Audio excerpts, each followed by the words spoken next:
All right, so here is the oil brush bronze, very pretty towel holder. And then I wanted this to match my existing sink, so I think it's done a really good job, or faucet. Very sturdy, easy to set up. I'll show you guys in a little bit how I put it together and how easy it was. They even have a little tracing tool. So it's definitely a true oil brush finish with like the bronze, and then you see some of the brushing. Very easy to install and sturdy. Here is this, the towel holder.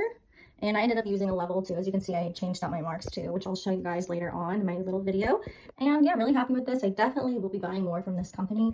And it just matched up really nice with my existing hardware, which comes with this lovely little tracer kit, which you'll just put the screws in right there where the spots are and then match it up. So right now I'm doing the towel rack.